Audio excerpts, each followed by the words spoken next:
प्राचीन काल में सदाचारी तथा देव ब्राह्मणों में श्रद्धा रखने वाला धर्मदास नामक एक वैश्य था। उसका परिवार बहुत बड़ा था, इसलिए वह सदैव व्याकुल रहता था। उसने किसी से इस व्रत के महात्म्य को सुना। जब यह पर्व आया तो उसने गंगा स्नान किया, विधि पूर्वक देवी देवताओं की पूजा की, गोले के लड्डू, पंखा, जल से भरे घड़े, जौ, गेहूं, नमक, सत्तू, दही, चावल, गुड़, सोना तथा वस्त्र आदि दिव्य वस्तुएं ब्राह्मणों को दान की। स्त्री के बार बार मना करने, कुटुंबजनों से चिंतित रहने तथा बुढ़ापे के कारण अनेक रोगों से पीड़ित होने पर भी वह अपने धर्म, कर्म और दान पुण्य से विमुख न हुआ।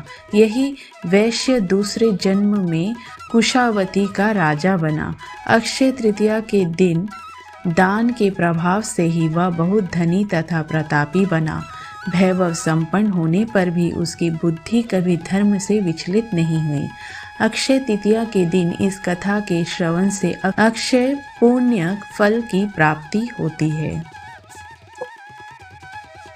सनातन शास्त्रों में निहित है कि द्वापर युग में पांडवों को लंबे समय तक राज्य से बाहर रहना पड़ा था। एक बार पांडव अज्ञातवास में रह रहे थे। ऋषि दुर्वासा ने अपने शिष्य के जरिए यह संदेश भिजवाया कि वैशाख माह के शुक्ल पक्ष की तृतीया तिथि पर वे अपने शिष्यों के साथ भोजन हेतु घर पधारने वाले हैं। ऋषि दुर्वासा के शिष्य यह संदेश लेकर उस समय पहुँचे जब पांडव भोजन ग्रहण कर चुके थे। यह संदेश पाकर पांडव चिंतित हो उठे कि उन लोगों ने तो भोजन प्राप्त कर लिया है, रसोई गृह में अब भोजन भी नहीं है।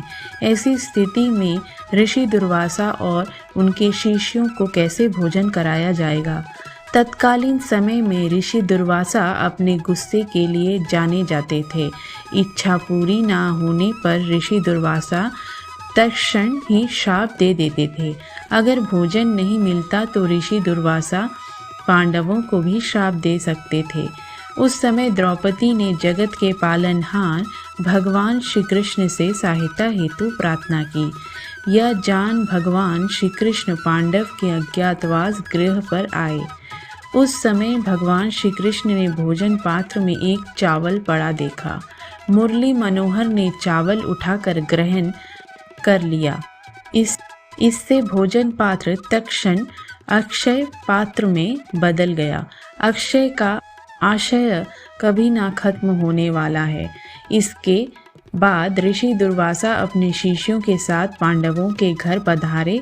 उस समय द्रौपदी ने सभी को भोजन कराया। इसके बावजूद अन्न पात्र में भोजन कम नहीं हुआ। धार्मिक मत है कि अक्षय तृतीया पर माँ लक्ष्मी की पूजा करने से आय, सुख और सौभाग्य में वृद्धि होती है। साथ ही साधक पर माँ लक्ष्मी की कृपा बरसती है।